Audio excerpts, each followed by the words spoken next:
नमस्कार विद्यार्थी मित्रांनो, विदर्भ आय एस अकॅडमीच्या प्लॅटफॉर्मवर तुमचे परत एकदा मनापासून स्वागत आहे. सो आजच्या लेक्चरमध्ये जे तुमच्याशी इंटरॅक्शन करायचं आहे ते म्हणजे माझ्या काही ऑफलाईन बॅचमधले विद्यार्थी आहे. ते माझ्याकडं प्रॉब्लेम घेऊन आले होते. ते प्रॉब्लेम ऐकल्यानंतर मला असं वाटलं की बाबा ज्या पद्धतीनं आपण त्यांना त्याबद्दल गायडन्स केलेलं आहे तसं एकदा आपण त्या मुद्द्यांना घेऊन ऑनलाईन पण त्या ठिकाणी, कारण मला असं वाटतं की तो त्या विद्यार्थ्याचा प्रॉब्लेम होता. म्हणजे मला असं वाटतं की महाराष्ट्रामधल्या भरपूर विद्यार्थ्यांना हा प्रॉब्लेम येत असणार. मग त्याचं सोल्युशन काय आहे, त्याच्या प्रति आपला दृष्टिकोन कसा ठेवला पाहिजे, त्याबद्दल आपल्याला डिस्कस करायचं आहे. आता सर्वात पहिलं त्या पोराने प्रॉब्लेम काय मांडला. तो पोरगा जो होता माझ्या ऑफलाईन बॅचमधला, तो एकदम भीतभीत माझ्यापर्यंत आला. म्हणजे बॅच सुटल्यानंतर मला भेटायला आला आणि तो म्हणत होता की मी तुमच्याकडे सर बॅच लावली जून महिन्यापासून मग सर मी तुमच्याच बॅचमध्ये. आता तो ॲक्च्युली मला, म्हणजे माझं लक्ष असते मागंपर्यंत असते. एवढे विद्यार्थी 200-250 विद्यार्थी बॅचमध्ये असतात, तर माझं मागंपर्यंत लक्ष असते विद्यार्थ्यांवरती. पण मला असं वाटतं की बहुधा त्या पोरांनी गनिमी खाव्यानी कदाचित क्लास केले असावे. ते म्हणे मी रेग्युलर येतो सर तुमच्या बॅचमध्ये, पण म्हणजे मी तुम्हाला दिसलो नाही आत्तापर्यंत. मला माहिती नाही हे कशामुळं झालं. म्हणजे का बरं दिसला नाही, कारण त्याचं रिझन असं होतं की बाबा हा एकदम असा भीतभीत क्लास करणारा विद्यार्थी आहे. म्हणजे खूप जण असे असतात की त्यांना वाटते की बाबा सरांनी आपल्याला पाहिलं आणि कदाचित प्रश्न विचारला आणि मला नाही आला तर माझी कदाचित क्लाससमोर बेइज्जती होऊ शकते, किंवा आणखी मनामध्ये वेगवेगळे थॉट्स असतात. आणि तो घाबरणाऱ्यांपैकी होता. त्या बिचारांनी पण भरपूर हिंमत जुटवली. तो मला ऑफिसमध्ये भेटायला आला आणि एकदम थरथर कापत होता मला बोलत असताना. त्याचा आवाज पण एकदम कंठ दाटून आला होता बोलत असताना. म्हणजे असं रडक्या स्टाईलमध्ये किंवा रडण्याचा जो आवाज असतो, म्हणजे आवाज कंपन पावायला लागतो बा तुमचा कंठ दाटून आल्यानंतर, तसा काहीतरी त्याचा आवाज होता. आणि अशी परिस्थिती स्पर्धा परीक्षेत खूप लोकांची होते. माझी परिस्थिती तशी नव्हती कधीच. मग याचा अर्थ असा नाही की हा प्रॉब्लेम दुसऱ्याला नाही होणार. अशा पद्धतीनं प्रिपरेशन करणारे, म्हणजे भीतभीत प्रिपरेशन करणारे भरपूर विद्यार्थी असतात. आता त्याच्या डोळ्यात का बरं पाणी आलं होतं, तर त्याचं म्हणणं होतं की सर मी एक ऑनेस्ट विद्यार्थी आहे. खरं सांगायचं झालं तर मी रोज तुमची बॅच करतो सर. तुम्ही जेवढे विषय शिकवता किंवा इतर फॅकल्टी ज्या तुमच्या अकॅडमीमध्ये विषय शिकवतात मी रेग्युलरली त्या बॅचेस करतो. मी आधी लायब्ररीमध्ये अभ्यास करायचो, आता मला लायब्ररीज अफोर्ड होत नाही म्हणून मी स्वतःच्या रूममध्ये अभ्यास करायला लागलोय. तुम्ही ज्या पद्धतीनं सांगता सर मी त्या पद्धतीनं अभ्यास करतो. क्वेश्चन पेपर ॲनालिसिस पण करतो. तुम्ही शिकवलेलं मला सगळं व्यवस्थित समजतंय आणि मला येते देखील. पण जर सर तुम्ही मला हे 3ऱ्या किंवा 4थ्या दिवशी जर विचारलं तर मला सर काहीच आठवत नाही. म्हणजे असं वाटायला लागते की हा चॅप्टर कधी आपल्याला सागर सरांनी शिकवला होता का, आणि कधी आपण ह्याचं प्रिपरेशन केलं होतं का, कधी आपण याच्यावरचे क्वेश्चन सॉल्व. सर मला काहीच आठवत नाही म्हणे. माझा ब्रेन पूर्ण असा वॉश होऊन जातो म्हणे. आणि 1 आठवड्यानंतर जर विचार केला तर मग पूर्ण फ्यूजच उडतात म्हणे माझे. आणि सर असंच जर चालू राहिलं म्हणे तर मी बर्बाद होऊन जाईल म्हणे. माझ्याकडून स्पर्धा परीक्षा कधी क्रॅकच होणार नाही. आधीच मला खूप भीती वाटते म्हणे स्पर्धेची. मी टिकल की नाही वगैरे वगैरे. त्यात मी एकलकोंड आहे. त्यानं स्पष्ट सांगितलं त्यात मी एकलकोंड आहे म्हणे. मी भला माझा अभ्यास भला म्हणून मी मित्र पण नाही बनवले म्हणे सर. मला आता खूप भीती वाटायला लागलेली आहे म्हणे या सगळ्या गोष्टींची. मग मी त्याला सांगितलं की बाबा पहिले मी ते चेक केलं. त्यानं म्हटलं मला माझ्या काहीच लक्षात राहत नाही. पहिले मी ते क्रॉस चेक करण्याचा प्रयत्न केला की याच्या खरंच लक्षात राहत नाही का म्हणून मी त्याला काय म्हटलं, मी तुला काही प्रश्न विचारतो म्हटलं, तुला त्याचे उत्तरं येतात का पाहू म्हटलं. आता मी त्यांना काय केलं होतं, आय थिंक एक 2 ते 3 दिवसापूर्वी किंवा आय थिंक मागच्या आठवड्यापूर्वी, 2-3 दिवसापूर्वी नाही, 2-3 दिवसापूर्वी मी नियोजन टॉपिक सुरू केला होता. आय थिंक सोमवारपासून.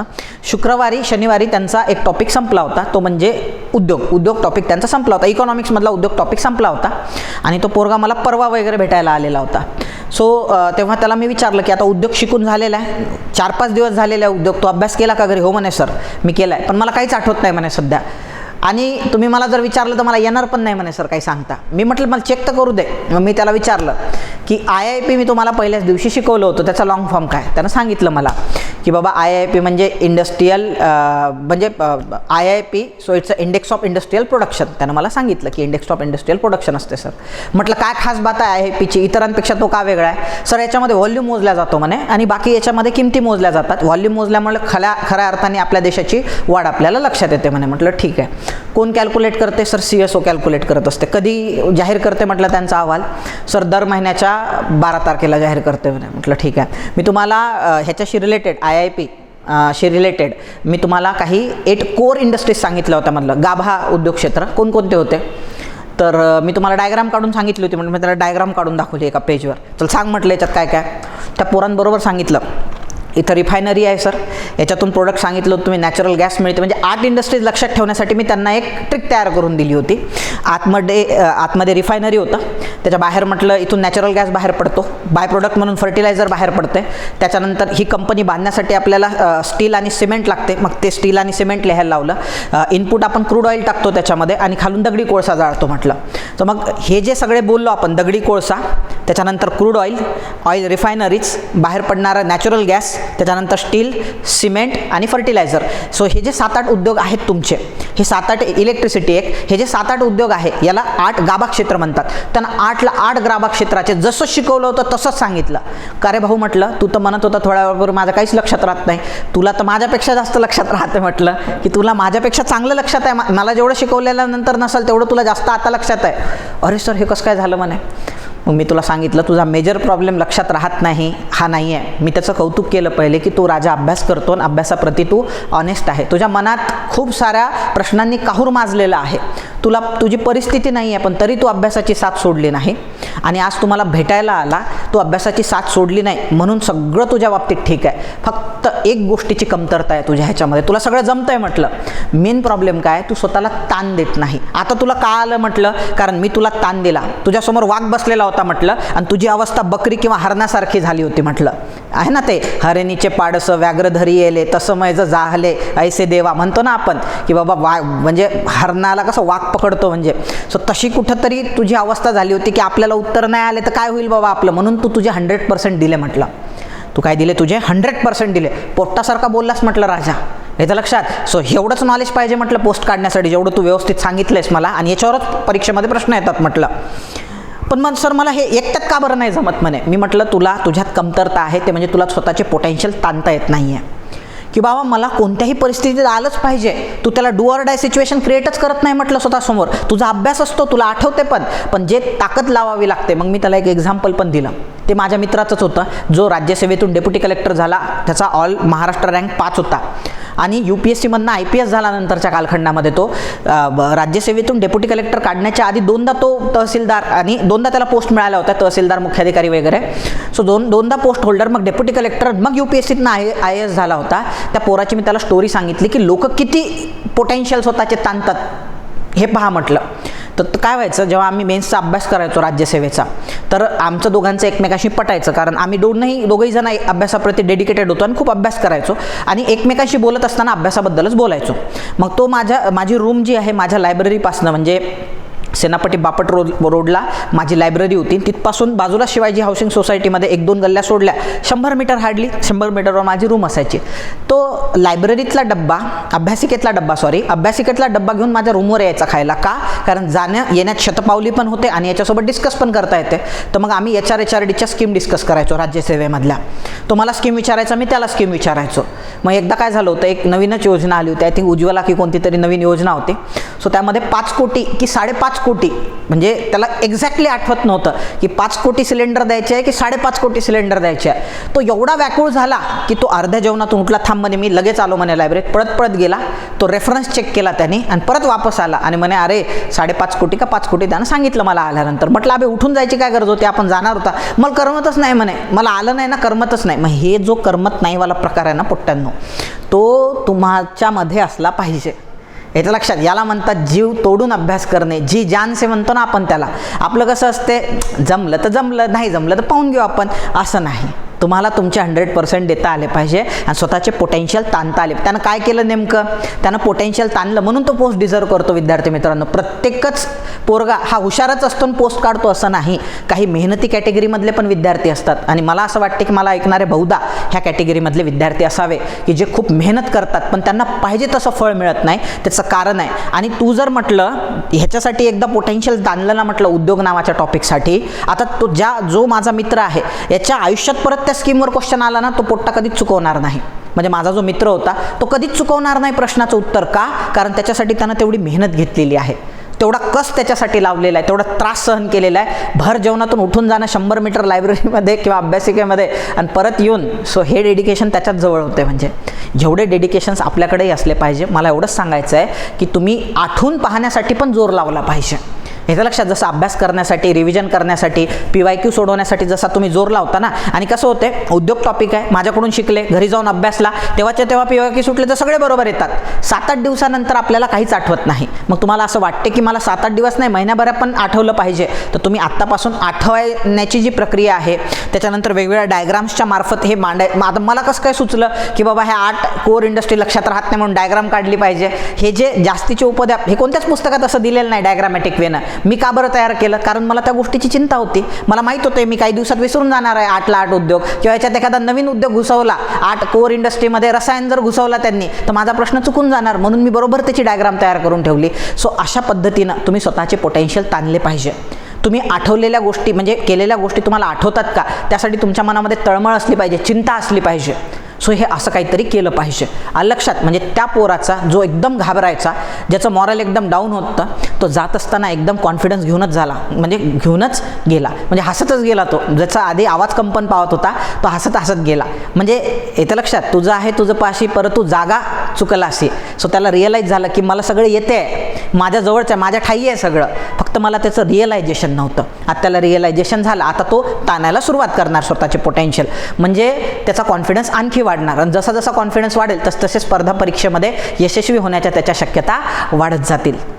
दुसरं, आज जस्ट हे लेक्चर घेण्याच्या आधी जस्ट मला माझ्याच बॅचमधली पुढं बसणारी एक विद्यार्थिनी भेटायला आली. तिच्याही डोळ्यात पाणी आलं आणि ती बोलत असताना तिनं सगळे मुद्दे मांडले, आणि तिनं मांडत असताना म्हणजे मला वेगवेगळ्या गोष्टी त्याच्यामध्ये सांगितल्या. सो त्यामुळं आजच्या लेक्चरचा मेन गाभा जो आहे तो तिनं सांगितलेले प्रॉब्लेम आणि त्याच्यावर काय सोल्युशन आहे, याचं लक्षात, तो प्रॉब्लेम कसा सॉल्व करायचा, सो त्याच्याबद्दल आपल्याला चर्चा करायची आहे. सर्वात मेन प्रॉब्लेम होता तिचा म्हणजे काय, सर अभ्यास करताना झोप खूप लागते. येतं लक्षामध्ये, त्याचं म्हणणं होतं की सर अभ्यास करत असताना मला झोप खूप लागते, सर लक्ष विचलित होते, आईबाबांचे विचार येतात, मित्रमैत्रिणींचे विचार येतात, किंवा भरपूर सांगितलं तिनं, नातेवाईकांचे विचार मला पडतात, मित्रमैत्रिणी एक बोलतात, मग माझं मॉरल डाऊन होऊन जाते. अभ्यास करताना मी एवढं हरवून जाते विचारांमध्ये की जेव्हा मी परत येते तोपर्यंत 1-1.5 तास गेलेला असतो, 2 तास गेलेला असतो. त्यामुळं माझ्या चिंतेत आणखी वाढ होते, आणखी मी टेन्शन घ्यायला लागते, मग माझी चिडचिड व्हायला लागते, स्वतःवरचा कॉन्फिडन्स कमी होतो, जीव रडकुंडीला येतो. सो असं वाटायला लागले म्हणजे की बाबा मी कुठंतरी माझ्या आईबाबांना फसवते आहे, मी स्वतःला फसवते आहे, मी नेमकं अभ्यास करतच नाही आहे. सगळेजण अभ्यासाबद्दल बोलतात पण मला असंच वाटायला लागतं की मी काहीच करत नाही आहे वगैरे वगैरे. सो आता हे जे तिनं सगळे मांडलेले होते प्रॉब्लेम्स येतं लक्षामध्ये, सो हे बघा त्याच्यावर 2 सोल्युशन होते. एक तर होमिओपॅथी नाही, ॲलिपॅथी म्हणतात त्याला, सो मेडिकलच्या भाषेत मध्ये ॲलिपॅथी म्हणतात, आणि दुसरा एक प्रकार असतो आयुर्वेदा. ॲलिपॅथी म्हणजे काय की जे तुमचे प्रॉब्लेम्स आहेत ते तात्पुरते सॉल्व करणे. तुमचं डोकं दुखायला लागलं तर ॲलिपॅथीमध्ये सहसा तुम्हाला पेनकिलर दिल्या जाते. ॲलिपॅथीमध्ये तुम्ही पेनकिलर घेतली की तात्पुरतं फक्त ते डोकं जे तुमचा आजार आहे त्याचं एक लक्षण आहे, काहीतरी आजार आहे, म्हणजे भरपूरदा तुमचं डायजेशन जरी खराब असलं तरी तुमचं डोकं दुखतं आहे, येतं लक्षामध्ये, किंवा तुमचं डायजेशन खराब आहे किंवा तुमची लघवी साठून राहिली तरी हार्ट दुखायला लागते तुमचं. तर मग काय होते, हे पेनकिलर घेणं, ॲलोपॅथी औषध घेणं म्हणजे ते तुमचा पोटदुखीचा प्रॉब्लेम, डोकंदुखीचा प्रॉब्लेम परमनंट सॉल्व नाही करत, फक्त त्याचे जे लक्षणं आहे म्हणजे दुखायला लागणे, ते दुखू तुमचं तात्पुरत्या कालखंडासाठी कमी करते. तसे आपले जे हे वेगवेगळे प्रॉब्लेम आहेत त्याच्यावर हाही एक उपाय आहे जे तुम्ही नॉर्मली ऐकत असता, ज्याला आपण ॲलोपॅथी म्हणू, तात्पुरत्या पेनकिलर.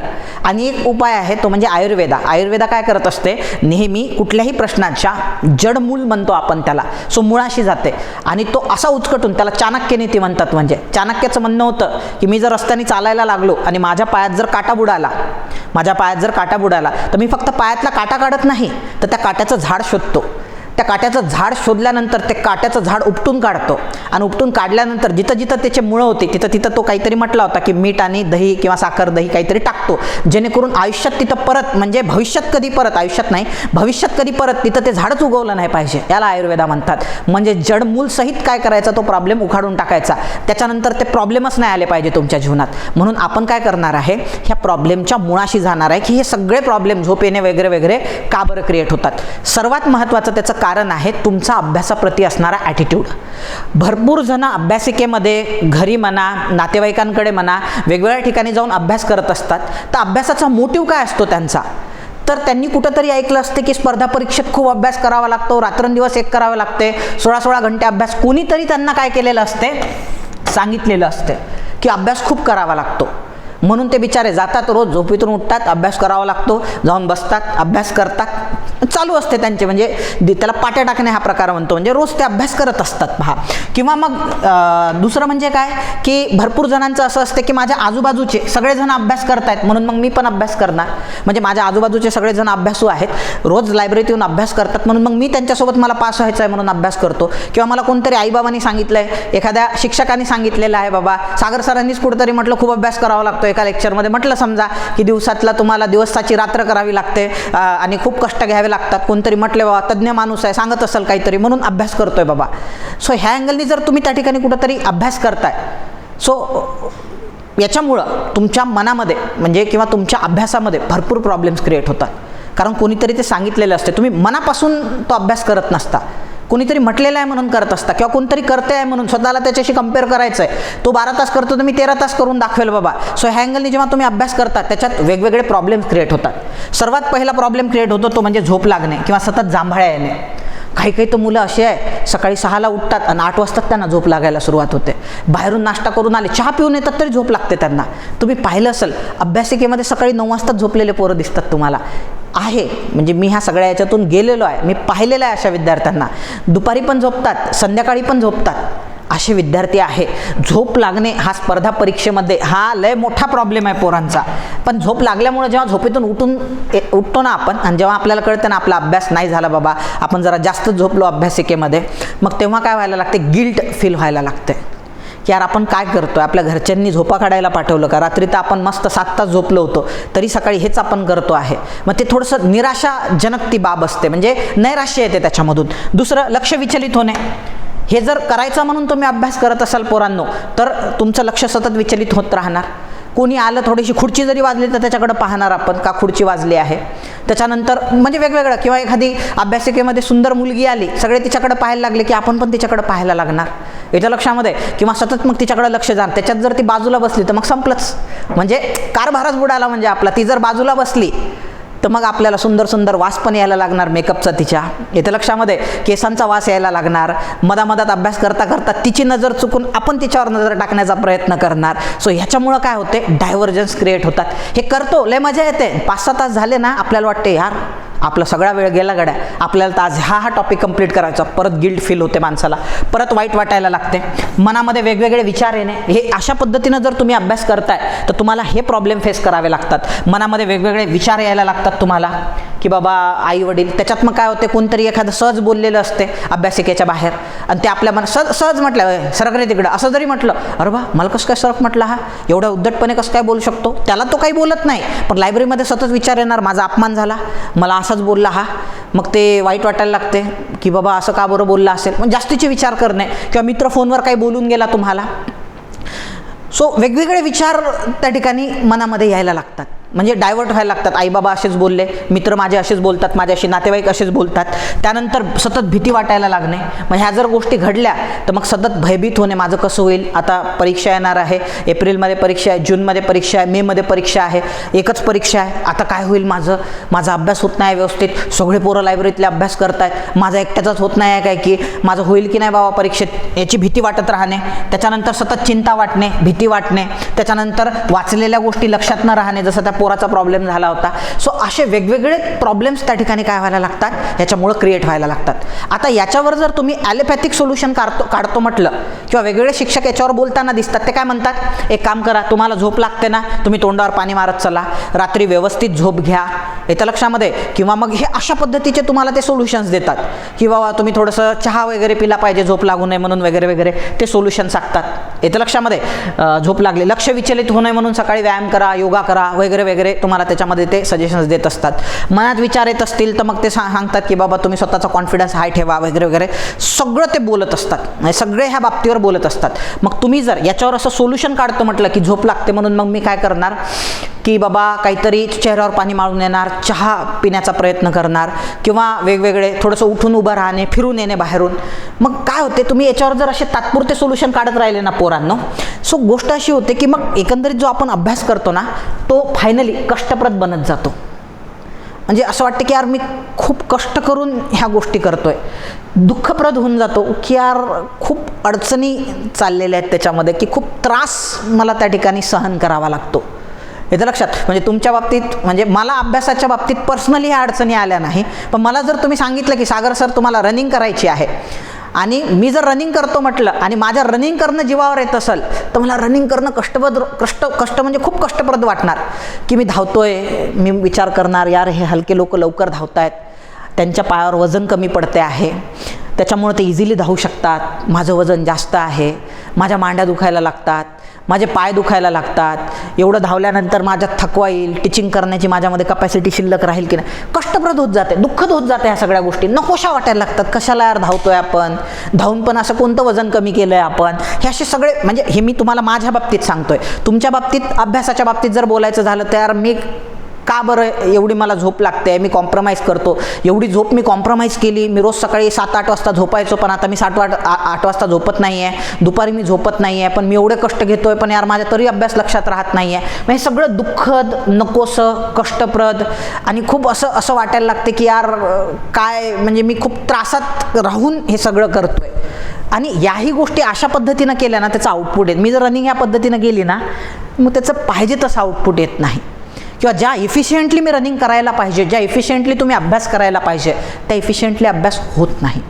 मग माणसाला त्या गोष्टीचा प्रचंड पश्चाताप किंवा त्रास व्हायला लागतो. मग आता याचे परिणाम पण भयावह असतात बरं का. म्हणजे ह्याच्यातून जर ह्या सगळ्या गोष्टींचे परिणाम, हे कारणं आहेत, ह्याचे तर परिणाम आणखी शिल्लक राहिलेले आहेत. परिणाम असे आहेत याचे परिणाम असे आहेत. पहिला परिणाम तुम्ही म्हणाल सर हा पण एक परिणाम आहे का, तो हो 100% आहे. सो प्रेमात पडणे. मग माणूस काय करतो की ज्या गोष्टी तुम्हाला नकोशा वाटत आहेत, म्हणजे त्या अभ्यास नकोच करावं वाटत नाही आहे, म्हणून तिथून पळवाटा शोधायला सुरुवात करतो आपण. येतं लक्षात. अभ्यासातून दूर नेणाऱ्या पळवाटा आपल्याला शोधता येतात का, तर त्यातले सर्वात बेस्ट ऑप्शन कोणकोणते असतात. येतं लक्षात. एखादी मुलगी आहे ती पण कंटाळलेली आहे, तिलाही करावं वाटत नाही आहे अभ्यास, आणि दुसरा पोरगाही आहे तिलाही करावं वाटत नाही अभ्यास. मग ते म्हणणार चल आपण चहा पिऊन येऊ बाबा, दोघं जण चर्चा करणार, चर्चेचं रूपांतर एकमेकामध्ये इंटरेस्ट घ्यायला लागणार, मग एकमेकाच्या प्रेमात पडणार. येतं लक्षामध्ये.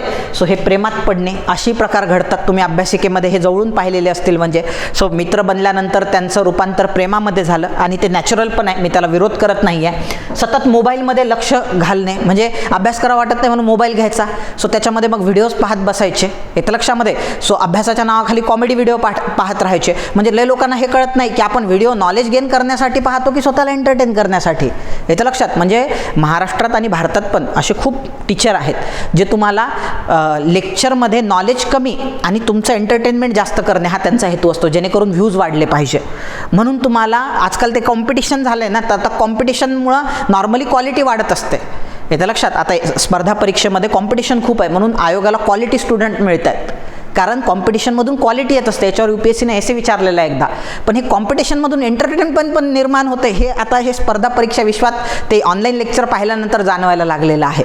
म्हणजे मी पाहिलेले आहेत की त्याच्यामध्ये शिकवणं कमी, किंवा म्हणजे तुमच्या जीवनाबद्दल किंवा तुम्हाला महत्त्वाची स्पर्धा परीक्षेत माहिती सांगणं कमी. काही काही तर ते पाहिले बाबा पोलीस भरतीचे टीचर, तुला घरी येऊन मारील, तुला खलास करून टाकेल, स्पर्धा परीक्षेत शिक्षक तर मी आज झालो, कालपर्यंत मी लय नामी गुंडा होतो ह्या शहरामधला, हे या भाषेत बोलताना दिसतात. म्हणजे मला असं वाटायला लागते की बाबा जे विद्या विनयनं शोभते म्हणायचे, सो ते आहे की नाही, शिल्लक राहिलं की नाही आज म्हणे. आणि मुलांना हे भारी वाटायला लागतं, कारण त्यांना अभ्यास करायचा असतो पण अभ्यासात रस येत नसतो. म्हणून ते काय करतात, एंटरटेन करण्यासाठी, म्हणजे एंटरटेनमेंट जास्त झालं पाहिजे, थोडाफार नावासाठी का होईना अभ्यास झाला पाहिजे, म्हणून ते असे लेक्चर पाहत बसतात. यातून कंटेंट कमी मिळते आणि एंटरटेनमेंट जास्त होते, ज्याचं परिणाम डिझास्टर होतो. मग अशाच पोरांचा नंतर कॉन्फिडन्स त्या ठिकाणी डाऊन झालेला असतो. सो पोलीस भरती म्हणून नाही, आजकाल तर तो ट्रेंडच आलेला आहे. म्हणजे येतं लक्षामध्ये. हां ठीक आहे, तुम्ही एंटरटेनिंग वेनी, अशी काही शिक्षक आहे एंटरटेनिंग वेनी तुम्हाला चांगला कंटेंट ते पचवायला मदत करतात, परंतु अशी काय आहे की नॉन मेरिटोरियस कंटेंट असतो आणि ते काय करतात त्या ठिकाणी एंटरटेनमेंट काहीतरी विचित्र बोलणार, जेणेकरून तुम्ही एंटरटेन झाले पाहिजे. मग हे मोबाईलमध्ये हे जे आहे वेब सिरीज पाहणे, येतं लक्षात, मूवीज पाहणे नवीन नवीन आलेले. सो ॲक्च्युली लय लोकांना असं वाटते की यार मोबाईलमध्ये माझा वेळ चालला आहे, मोबाईलनं माझा वेळ घेतला आहे आणि मोबाईलमुळे माझा अभ्यास होत नाही आहे. किंवा मी प्रेमात पडलो आणि ज्या मुलीच्या किंवा मुलाच्या प्रेमात पडलो मी किंवा पडले, सो त्या मुलामुळे माझा किंवा मुलीमुळे माझा अभ्यास होत नाही आहे. ॲक्च्युली अभ्यास करायचा नसतो म्हणून आपण इकडं पडलेलो असतो. हे फार कमी लोकांना कळतं आहे की आपल्याला अभ्यास करावाच वाटत नाही मुळामध्ये, आणि अभ्यास करावा वाटत नाही म्हणून मी मोबाईलमध्ये टाईमपास करतो. अभ्यास करावा वाटला नाही म्हणून इथून पळून जाण्यासाठी आपण कुठल्या तरी एखाद्या सुंदर मुलीच्या किंवा मुलाच्या त्या ठिकाणी प्रेमात पडलो. हे फार कमी लोकांना त्याच्यामध्ये कळतं आहे. सो त्याचे परिणाम हे असतात, म्हणजे ज्यांना अभ्यास करायचा नाही आहे किंवा ह्या अभ्यासापासून दूर जायचं आहे, तर प्रेमात पडणे, मोबाईलमध्ये लक्ष देणे किंवा त्याच्यामध्ये वेळ जाणे. त्यानंतर आणखी आता माझा एक मित्र होता, फार चांगला आणि जवळचा मित्र आहे माझा तो, तर त्यानं ना तो प्रेमात कधी पडला, त्यालाही अभ्यास करावा वाटायचा नाही, त्याला इंटरेस्टच यायचा नाही अभ्यासामध्ये. सो नेवर, त्याला कधीच आला नाही इंटरेस्ट, आजही येत नाही. आणि त्याला म्हटलं मी, एवढे वर्ष स्पर्धा परीक्षेचा अभ्यास केला, तो यशस्वी झाला नाही. तो म्हणे माझा पिंडच नाही आहे. हे मला 10 वर्षानंतर कळालं की स्पर्धा परीक्षा माझा पिंडच नाही आहे बाबा, मला इंटरेस्टच येत नाही म्हणे अभ्यासामध्ये.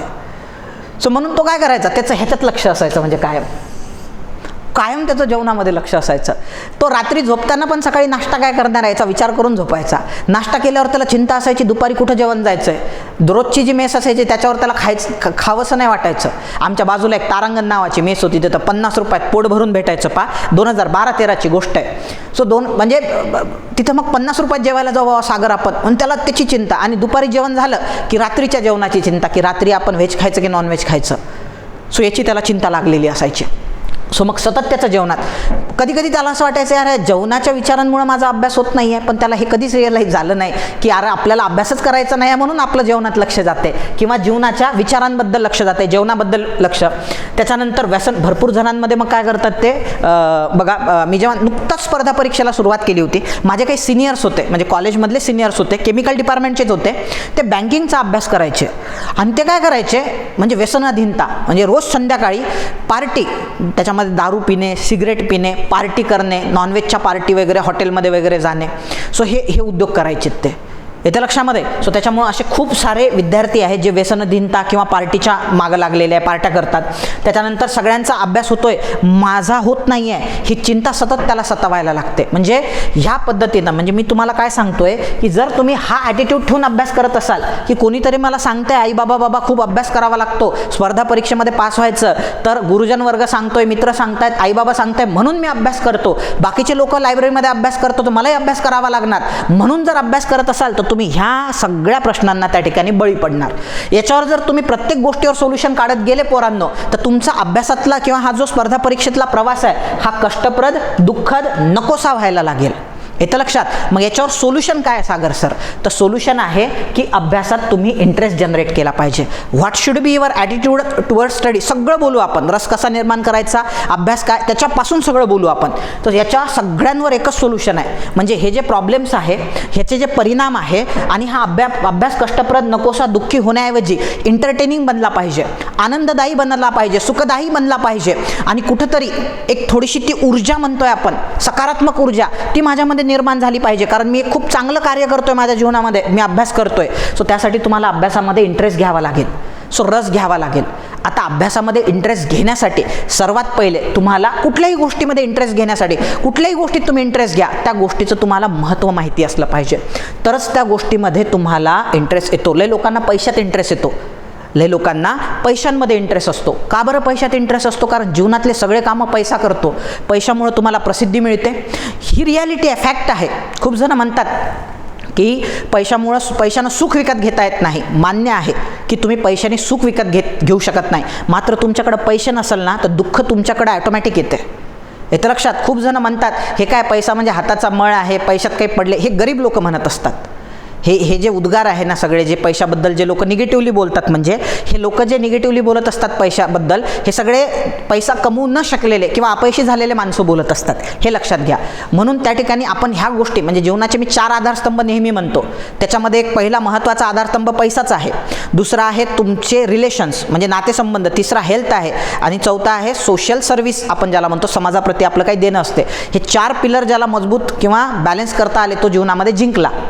आता एखाद्या माणसाला पैशाचं महत्त्व कळालं, त्याला माहिती आहे की पैशानं माझे सगळे कामं होणार आहे. म्हणजे ते म्हणतात ना की बाबा जीवनाच्या एका मोमेंटपर्यंत, म्हणजे आपण म्हणजे खूप म्हणजे गरीब आणि श्रीमंतांमधला एक बेसिक डिफरन्स आहे, गरिबांमध्ये आणि श्रीमंतांमध्ये एक बेसिक फरक आहे. गरीब पैसा कमावण्यासाठी काम करत असतात, गरीब पैसा कमावण्यासाठी काम करतो, श्रीमंतांचा पैसा काम करतो, श्रीमंत नाही.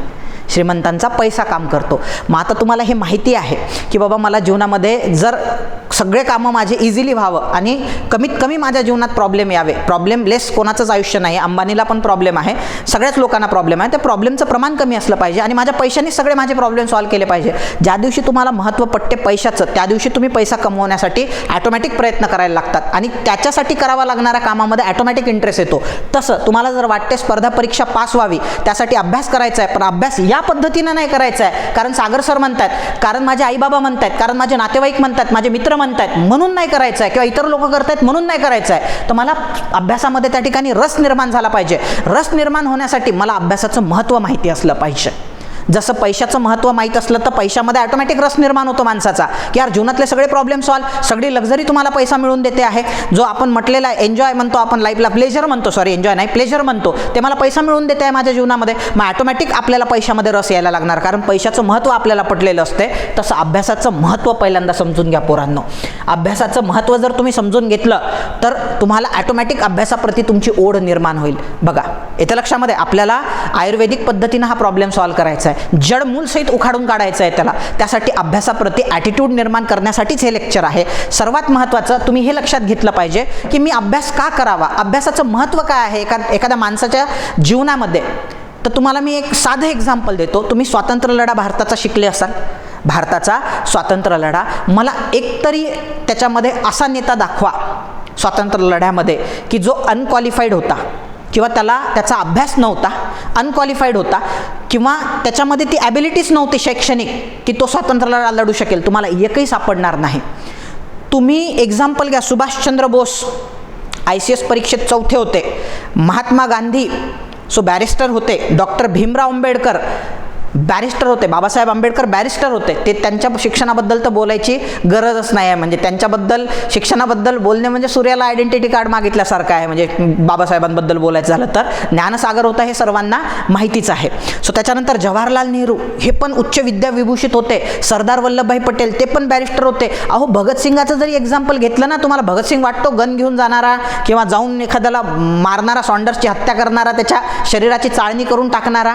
हे तुम्हाला दिसतो, पण रात्रंदिवस अभ्यास म्हणजे लायब्ररीमध्ये अभ्यास करणारा, वयाच्या 21-22व्या वर्षी पुस्तक लिहिणारा हा भगतसिंग टॅलेंटेड इंटेलेक्च्युअल हा दिसत नाही.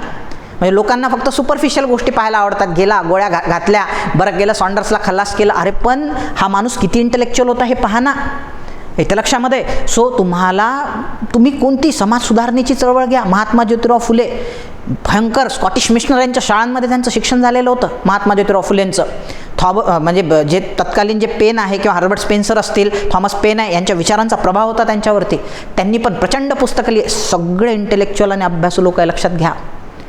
अभ्यासाशिवाय गत्यंतर नाही जीवनामध्ये. आता तुम्ही म्हणाल सर अभ्यास म्हणजे काय फक्त पुस्तकी? नाही, तुम्ही कोणत्याही फील्डमध्ये जा. स्टॉक मार्केटमध्ये ब्रोकर असतात प्रचंड श्रीमंत असतात, त्यांचा share market, Rakesh Jhunjhunwala, share मार्केटचा त्यांचा अभ्यास असतो. तुम्ही कोणताही घ्या, वकील घ्या. आमच्या अमरावतीमध्येच आहे, मी अशा एका वकिलाला ओळखतो, म्हणजे त्याला जज लोक पण घाबरतात. दरारा जज लोक पण, म्हणजे तो काय असा धाडदिप्पाड आहे म्हणून घाबरतात का, मुछा विछा आहे म्हणून? त्याच्यामुळं नाही घाबरत त्याला. तो एकदम साधा आहे. पण तो जेव्हा बोलायला लागतो ना, एवढा प्रचंड अभ्यास करून येतो तो. एका केसवर मला अनुभव आलेला आहे त्यांचा, म्हणून सांगतो. अरे बापरे, त्याच्या केसचा अभ्यास म्हणजे एवढा जबरदस्त आणि प्रचंड. कोर्टात पुढचा वकील तर बोलायचं सोडायचं, जज लोक पण धांदरतात.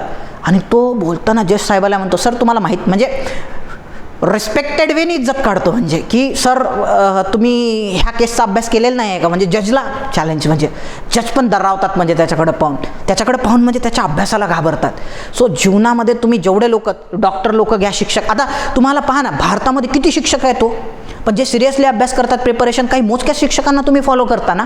आपल्याला विकास दिव्यकीर्ती सर का बरं आवडतात? मला सांगा, ते अधिकारी होते कधी काळी म्हणून विकास दिव्यकीर्ती सर आवडतात की त्यांच्या, आता ते तुम्हाला असं काही एकदम आगळ्या वेगळ्या पद्धतीनं किंवा असं एंटरटेनिंग वेने शिकवत नाही. एकदम धीर गंभीर, त्यांचा एक सायलेंट आवाज असतो, चेहऱ्यावर स्मित हास्य असते, सोर्स ऑफ पॉझिटिव्हिटी असते, आणि म्हणून तुम्हाला ते पाहावं वाटते. म्हणजे विकास दिव्यकीर्ती सरांचे लेक्चर, ना की ते अधिकारी होते म्हणून.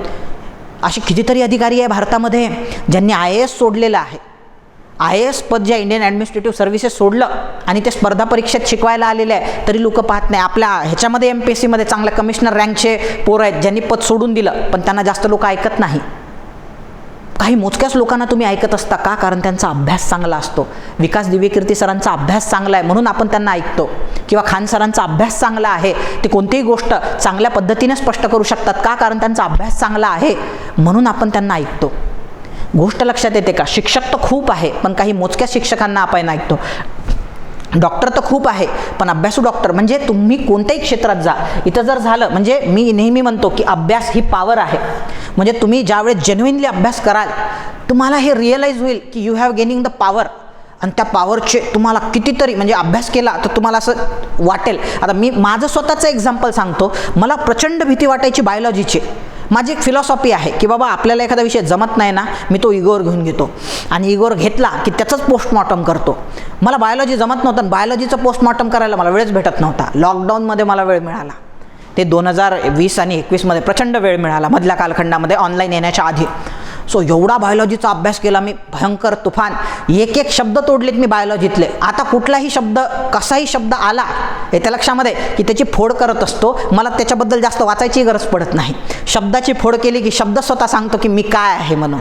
येतं लक्षात? मी तुम्हाला एक्झाम्पल पण सांगितले होते. प्लॅटी हेल्मेंथिस म्हटलं तर प्लेट हेल्मेंथिस म्हणजे कृमी. सो प्लेटसारखे कृमी म्हणजे प्लॅटी हेल्मेंथिस. ॲस्कॅल म्हणजे गोल आणि हेल्मेंथिस म्हणजे कृमी, गोल कृमी.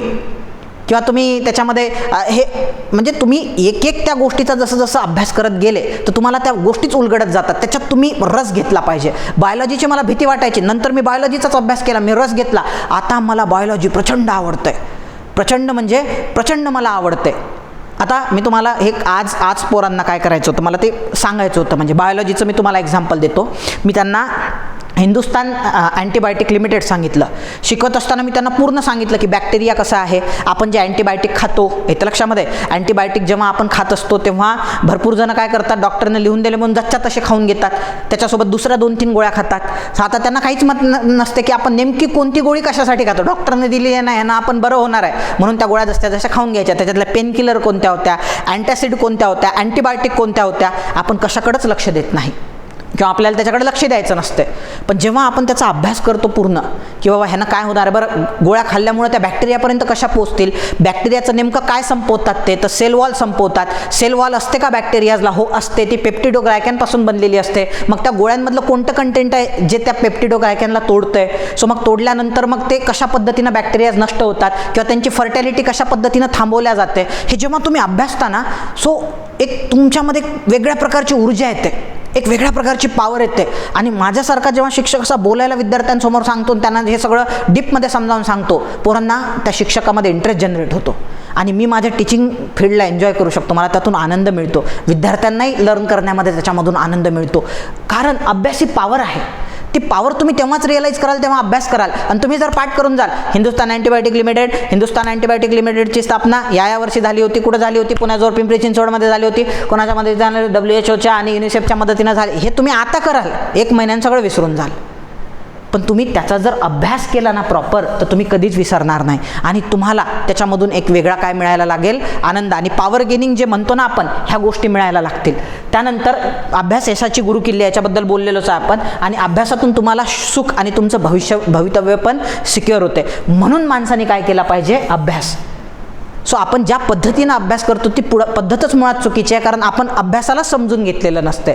सो अभ्यासात सर्वात महत्त्वाचा सर्वात पहिली टास्क आहे, जर तुमच्या जीवनामध्ये अतिशय तुम्हाला झोप लागत असेल, येतं लक्षामध्ये? आता मी हे सगळं करताना मला झोप बिलकुल लागली नाही का? कारण मी हे जेन्युइनली मनापासून करत होतो, कारण मला याच्यामध्ये रस येत होता. मला जसं जसं कळत होतं की त्या हिंदुस्तान अँटीबायोटिक लिमिटेडमध्ये नेमकं काय तयार केलं जाते, तर पेनिसिलिन. मग मी पेनिसिलिनचं महत्त्व जाणून घेतलं. मला लक्षात आलं अलेक्झांडर फ्लेमिंगनी त्या पेनिसिलिनचा शोध कसा लावला. मी त्यांना स्टोरी पण सांगितली. ॲक्च्युली ही स्टोरी कोणत्याच पुस्तकात दिलेली नाही आहे, पण मी ती स्टोरी पण वाचली. पोरांना एवढी भारी वाटली ती स्टोरी. मी त्यांना सांगितलं की हा अलेक्झांडर फ्लेमिंग होता, हा काय करत होता, त्याच्या दुर्बिणीमधून त्या ठिकाणी त्याचा बॅक्टेरियाचा अभ्यास करत होता. त्या बॅक्टेरियाला मारण्यासाठी अँटीबायोटिक तयार करत होतो, कारण ह्या बॅक्टेरियल डिसिजेसमुळे कित्येक तरी लाखो लोक मरायचे दरवर्षी. म्हणून जगातल्या जथ्थेच्या जथ्थे सायंटिस्टची टीमच्या टीम याच्यावरती वर्क करायच्या. परंतु मग हा सहज करत असताना ह्याला काही सोल्युशनच मिळत नव्हतं. सहज त्याची बायको आली, म्हणे किती दिवस झाले रिसर्च करता, चला पिकनिकला जाऊ म्हणून बायको त्याची पिकनिकला घेऊन गेली. त्यानं त्याची जी पेट्री डिश म्हणतात त्याला, ज्याचं म्हणजे ज्याच्यात ते ठेवलेले होते बॅक्टेरिया, आणि वरून दुर्बिणीनं किंवा दुर्बीण म्हटल्यापेक्षा सूक्ष्मदर्शिनी त्याचा तो काय करत होता, ऑब्झर्वेशन करत होता. जेव्हा 2 दिवसानंतर पिकनिकवरून आला, सगळे बॅक्टेरिया गायब होते पेट्री डिशमधले. मग त्यानं विचार केला का बरं गायब झाले, तर त्याच्या लक्षात आलं की त्या पेट्री डिशच्या अवतीभोवती फंगस जमा झालेले आहे. मग त्यानं विचार केला की यार, ह्या फंगसमुळं तर ते पेट्री डिशमधले बॅक्टेरिया संपले नसणार. मग त्यानं रिसर्च करून पाहिली, नवीन बॅक्टेरिया आणले, आणि मग त्याच्या फंगससोबत जेव्हा त्याला इंटरॅक्ट केलं तर फंगसनं बॅक्टेरिया संपवून टाकले. म्हणजे त्याला एक कळालं की फंगस हे बॅक्टेरिया संपवते. मग कुठले फंगस संपवतात, तर ग्रीन फंगस संपवतात. त्याचं नाव पेनिसिलिन आहे. मग पेनिसिलिनचा शोध लागला, ज्याला आपण अँटीबायोटिक म्हणतो, की जी बॅक्टेरियाला मारते आणि तुमच्या शरीराला जास्त इजा करत नाही, म्हणजे तुमचं औषध आहे. मग ही स्टोरी का बरं, कारण मी त्याच्यात रस घेतला. अभ्यासामध्ये काय घेतला मी, रस. कारण माझा विद्यार्थ्यांमध्ये रस असतो, कारण मला चांगल्या पद्धतीने शिकवायचं आहे, म्हणून मी त्याचा अभ्यास चांगला केला. मग मला बोरिंग पण कुठं वाटलं नाही. आता मला कितीतरी फॅक्ट लक्षात राहिला ना. मला ते लक्षात ठेवावं लागणार की हाल नावाचा कारखाना तिकडे आहे म्हणून, कुठे तुमच्या पिंपरी चिंचवडमध्ये, ना WHO युनिसेफच्या मदतीनं ते पेनिसिलिन तयार करतात. अलेक्झांडर काहीच तयार करण्याची गरज नाही, ऑटोमॅटिक फिट डोक्यात बसलं, कारण मी ते इंटरेस्टिंग वेनी केलं. सो त्याच्यामुळं लक्षात घ्या विद्यार्थी मित्रांनो, की अभ्यास ही पॉवर आहे, आणि त्यामुळं अभ्यासात रस घ्या. अभ्यासात का बरं रस घेतला पाहिजे, तर तुम्हाला कुठेही कोणत्याही क्षेत्रात यशस्वी व्हायचं असेल, कोणत्याही क्षेत्रात यशस्वी व्हायचं असेल, तर तुम्हाला अभ्यासाशिवाय पर्याय नाही आहे, हे तुम्ही लक्षात घेतलं पाहिजे. येत्या लक्षामध्ये अभ्यासात जर रस घ्याल तर मग तुम्हाला हे याला म्हणतात जडमूलसहित प्रॉब्लेम संपवणे. आता आपण जडमूलसहित तो प्रॉब्लेम संपवलेला आहे. जो तुमचा झोप लागणे होता, ना आठवणे होता, जर तुम्ही मनापासून, आता आठवणार की नाही तुम्हाला, मला सांगा. मी हे जे सगळं तुम्हाला सांगितलंय, अलेक्झांडर फ्लेमिंगनं कसा कसा प्रयोग केला, तसेच एडवर्ड जेन्नरची पण कहाणी आहे. ज्यानं देवीचं लस शोधून काढली होती. म्हणजे अशा प्रत्येकाच्या कहाण्या, म्हणजे तुम्ही एवढ्या इंटरेस्टनं जर ते केलं ना, ह्या बायोलॉजी काय हो, तुम्ही कोणताही विषय निपटवू शकता. टेक माय वर्ड्स म्हणजे. सो बी कॉन्फिडंट त्या बाबतीमध्ये. पण त्याच्यासाठी सर्वात महत्त्वाचं आहे, तुम्ही अभ्यासात रस घेतला ना, तुम्ही कोणाच्याच प्रेमात पडणार नाही. अभ्यासाच्या प्रेमात जर पडले तर बाजूला चांगली मुलगी हो, तिनं सुगंधी अत्तर लावो, तिच्या केसांचं धुतल्यामुळं वास येऊ चांगला नाही, काहीच फरक पडत नाही तुम्हाला, कारण तुमचं चित्त 24 तास कुठं असते, अभ्यासामध्ये. आता ह्याच्यातले मेजर प्रॉब्लेम आहे. चला सर, तुमची लहानपणापासून वृत्तीच तशी आहे की तुम्हाला लहानपणापासून काय अभ्यास करावा वाटतो, म्हणजे लहानपणापासूनच करावा वाटतो, पण आम्हाला बिलकुलच अभ्यास करावा वाटत नाही सर. म्हणजे ते नकोच वाटते अभ्यास, कारण आयुष्यात आत्तापर्यंत आम्ही अभ्यास केलेलाच नाही आहे ना. सो त्याच्यासाठी मला तुम्हाला हे सांगायचं आहे की जरी तुम्हाला अभ्यासात आता तुम्हाला अभ्यासाचं महत्त्व पटले. आता सगळेजण म्हणाल की सर आम्हाला तुम्ही सांगितलेलं आम्हाला सगळं पटलं सर, अभ्यासाचं महत्त्व पण लक्षात आलं, आम्हाला अभ्यास करायचा पण आहे सर, पण आम्हाला अभ्यास करायचा अनुभवच नाही ना. तुम्हाला आहे, तुम्ही 10वीला टॉपर होते, 12वीला टॉपर होते, ग्रॅज्युएशनला टॉपर होते. सो तुम्ही अभ्यासाशिवाय काहीच केलं नाही आयुष्यामध्ये, आणि आम्ही अभ्यास सोडून सगळं केलं. आता आमचं कसं, आम्हाला करायचा आहे अभ्यास, आम्हाला परीक्षा पास व्हायची आहे, आमच्यात जिद्द आहे करण्याची, पण ते होतच नाही ना सर. अभ्यासाचं महत्त्व पण आता तुम्ही एवढं प्रेमाने समजावून सांगितलं, पटलं. हे पण मला कळालं की बाबा पॉवर्स मिळतात अभ्यासामधून आनंद मिळतो, पण आता हे कळालं, पण हे वळायचं कसं त्याची पण मी तुम्हाला सांगतो. हे कळालं, ते वळवायचं कसं म्हणजे. तर आता कुठलीही गोष्ट करण्यासाठी त्याला 21 डेज थेरी म्हणतात, म्हणजे की 21 दिवसाची थेरी असते की कुठलीही गोष्ट तुम्हाला साध्य करण्यासाठी ती गोष्ट वारंवार 21 दिवस करावी लागते. सो त्याच्यामुळं तुम्हाला काय करावं लागणार आहे, 21 दिवसापर्यंत. सो तुमच्या आजूबाजूचं असं वातावरण करावं लागणार आहे की मला 21 दिवसापर्यंत ह्या गोष्टी करायच्याच आहे, मला पटो न पटो 21 दिवसापर्यंत सर बोलले. आता तुमच्या आजूबाजूचं जे पूर्ण विश्व आहे, आजूबाजूचे जे मित्रमैत्रिणी आहे, सर्वात महत्त्वाचं म्हणजे ते काय आहे बघा, मी तुम्हाला इथं लिहिलेलं आहे की इथं एका ठिकाणी लिहिलेलं आहे की पॉझिटिव्ह जे आहे अधिकाधिक त्यांची विश्वच. 1 मिनिट हां, म्हणजे माझं काय म्हणणं आहे, याच्यामध्ये सर्वात एक महत्त्वाचा फॅक्टर असतो की आपल्या आजूबाजूला जर 100 पोरं असतील, ही रिॲलिटी आहे, स्पर्धा परीक्षा नाही, सगळ्याच फील्डमधली रिॲलिटी, आपल्या समाजाचीच रिॲलिटी आहे. स्पर्धा परीक्षेमध्ये जर 100 लोक अभ्यास करत असतील तर त्यातले 98 हे निगेटिव्ह विचार करणारे आहे. निगेटिव्ह काय आहे, विचार करणारे आहे. आणि त्याच्यामध्ये फक्त 2च असे विद्यार्थी असतात जे पॉझिटिव्ह विचार करणारे असतात. जी मुलगी मला भेटायला आली, आय थिंक वैष्णवी काहीतरी नाव होतं. सो तिची जी मैत्रीण आहे तिला बोलली काय, म्हणे की तू म्हणे सागर सरांच्या गायडन्स घेते म्हणे, सागर सरांच्या बॅचेस करते म्हणे ऑफलाईनमध्ये, त्या सरांचं झालं आहे का म्हणे सिलेक्शन. ती मला म्हणे की ती असं म्हणत होती म्हणे, सर की तुमचं झालं आहे का कुठं सिलेक्शन. मला फार वाईट वाटलं म्हणे, माझा दिवसच वाईट गेला. मला तिनं काही म्हटलं असतं तर चालून गेलं असतं म्हणे, पण तुम्हाला तिनं असं बोललं म्हणून मला करमलंच नाही म्हणे. मग मी तिला समजावून सांगितलं की आपल्या आजूबाजूला ती जी तुला मैत्रीण बोलली ना तुझी, सो असेच लोक भरलेले आहेत सगळे की ज्यांना सागर सरांमधली ही पॉझिटिव्हिटी दिसत नाही की सागर सरांनी IB मधून ऑलरेडी पोस्ट क्लिअर केलेली आहे, सागर सरांनी UPSCचे इंटरव्ह्यू दिलेले आहे, सागर सरांनी भरमसाठ राज्यसेवेचे इंटरव्ह्यू दिलेले आहे. आज त्यांचं चॅनल भारतातल्या, महाराष्ट्रातल्याच म्हणत नाही आहे तर भारतातल्या टॉपमोस्ट, मी यूट्यूबवर पण ते टाकलेलं आहे, टॉपमोस्ट चॅनलपैकी एक आहे. सागर सर हे MPSCमध्ये शिकवणाऱ्या आणि मार्गदर्शन करणाऱ्या शिक्षक. हां, भलेही सागर सरांनी त्यांचं ध्येय गाठू शकले नाही, सागर सरांना IAS बनायचं होतं, ते ध्येय सागर सर गाठू शकले नाही, हे मला मान्य आहे, पण ते अपयशी नाही आहे ना जीवनामध्ये, ते त्यांच्या जीवनामध्ये शिक्षक म्हणून यशस्वीच आहे ना.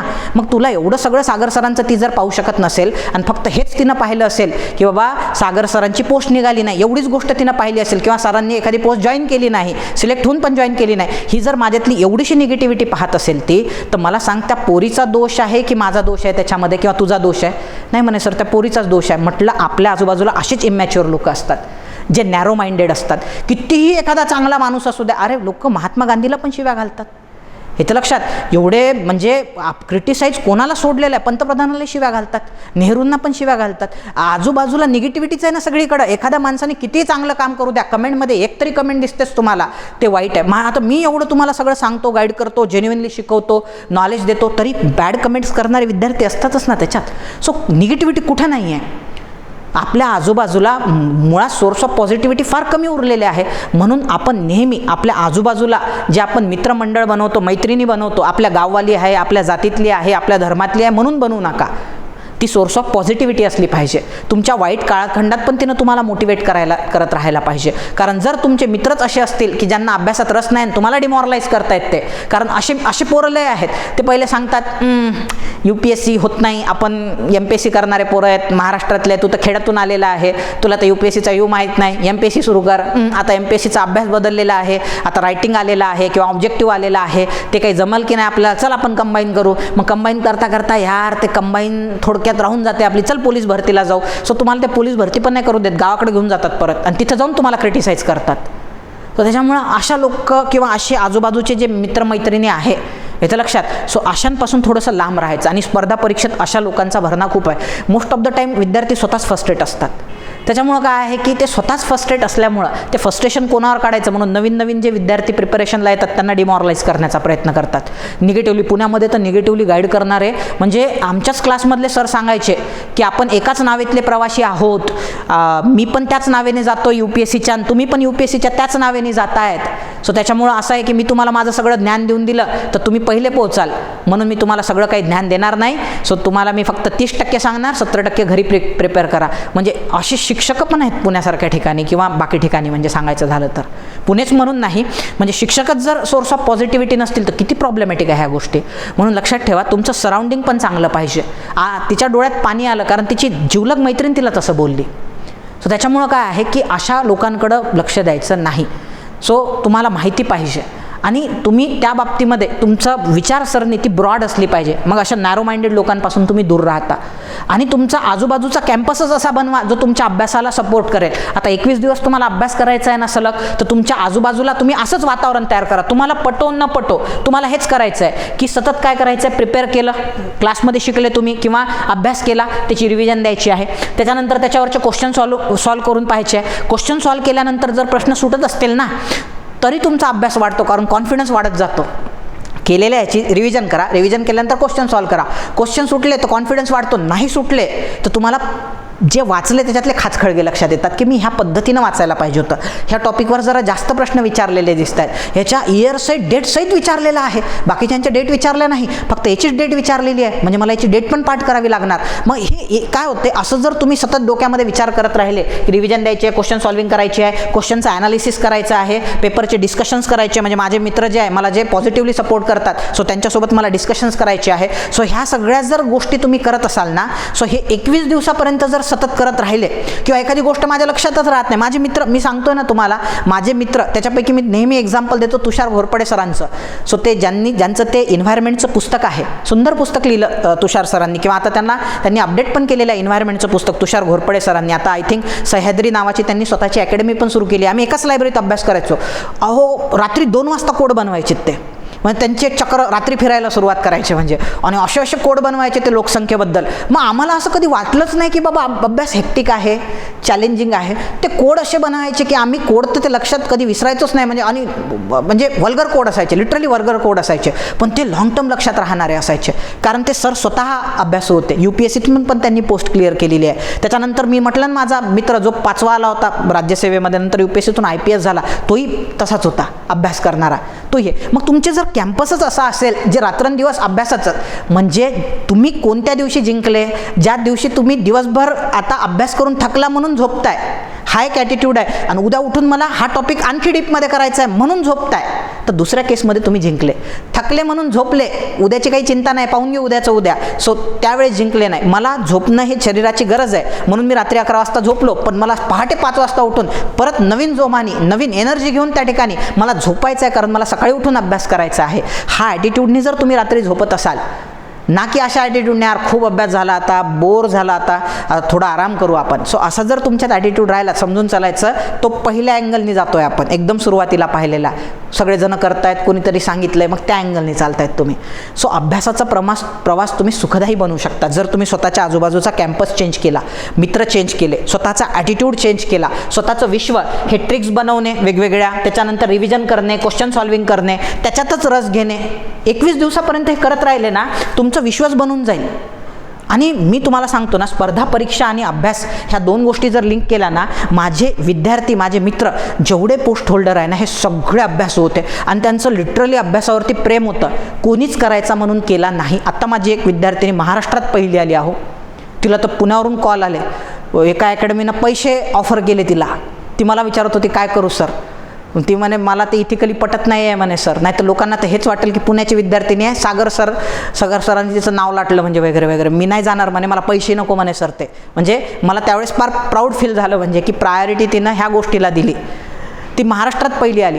तिनं मला लॉकडाऊनमध्ये पण बाबांना घेऊन यायची, ती एकटीला यायला भीती वाटायची कारण रस्ते सांसून असायचे, माझे ऑनलाईन लेक्चर राहायचे, ती बाबांना घेऊन यायची भेटायला. ती पोरगी जेव्हा जेव्हा मला बोलली अभ्यासाबद्दलच बोलली. माझी आणखी एक विद्यार्थिनी आहे जी तहसीलदार झाली, तिनं 8 की 9 पोस्ट सलग काढल्या होत्या. अहो तिच्या आत्ताही कॉल येतात मला, सर तहसीलदार झाली, औरंगाबादला जॉईन आहे ती सध्या, तहसीलदार झाली आहे, आणि कॉल कशासाठी सर, डेप्युटी कलेक्टर बनायचं आहे, गाईड करा. म्हणजे अधिकारी झाल्यानंतर पण पोरं अभ्यास सोडत नाही आहे, लक्षात घ्या. त्यांचं अभ्यासावर प्रेम होतं म्हणून पोस्ट त्यांना बाय प्रोडक्ट म्हणून मिळून गेली पोरांनो.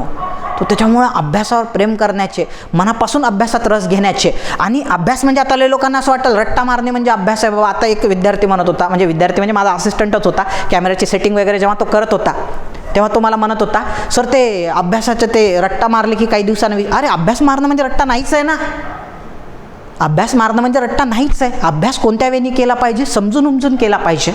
हां ठीक आहे, तुम्ही पोलीस भरती करता, रट्टा मारता, चालते, पण तुम्ही जर स्टँडर्ड एक्झाम तुम्हाला क्रॅक करायच्या UPSC सारख्या, राज्यसेवेसारख्या किंवा कंबाईन सारख्या, तर हां ठीक आहे, एका सर्टन याच्यापर्यंत काही गोष्टींचा रट्टा मारावा लागतो, पण तिथं पण ट्रिक्स तयार करून तुम्ही ते लक्षात ठेवू शकता. पण मी ज्या पद्धतीनं आता मगाशी तुम्हाला सांगितलं होतं की प्रत्येक गोष्टीत रस घ्यायचा, की बाबा जसं मी तुम्हाला प्लॅटीहेल्मिंथिस, ॲस्कॅल्मिंथिस किंवा निडारिया आहे, ज्याला सिलेंटराटा म्हणतो, पोरीफेरा आहे, यांची शब्दाची फोड करणे किंवा यांचा खरा दृष्टीनं अभ्यास करणे, बरं ते का बरं महत्त्वाचे आहे ते समजून घेण्याचा प्रयत्न करणे. इकायनोडर्मॅटा आहे, इकायनो म्हणजे काटे, डर्मा म्हणजे स्किन असते, ज्यांच्या स्किनवर काटे आहे असे तारामासा म्हणा किंवा सी ककुंबर म्हणा, सी लिली म्हणा, ह्यांना इकायनोडर्मॅटा म्हणतात. हे असं मनापासून केलं ना पोरांनो, हे ऑटोमॅटिक लक्षात राहते. काही वनस्पतीशास्त्र नाही, काही विज्ञान नाही, काही इकॉनॉमिक्स नाही.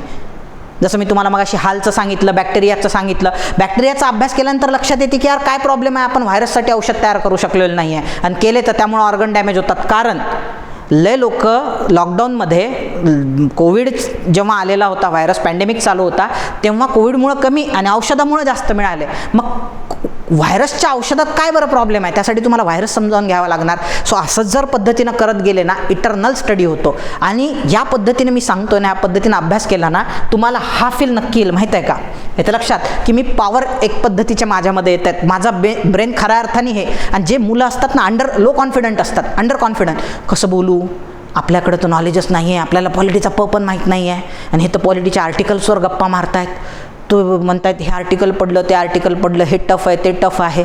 सो हे जे डिमॉरलाइज, अंडर एस्टिमेट करतात, लो कॉन्फिडंट असतात, त्यांचा कॉन्फिडंट ॲटोमॅटिक वाढायला लागेल जेव्हा ते इझिली एखाद्या विषयावर बोलायला सुरुवात करतील. म्हणजे यासाठी तुम्हाला पहिले अभ्यासात रस घ्यावा लागेल.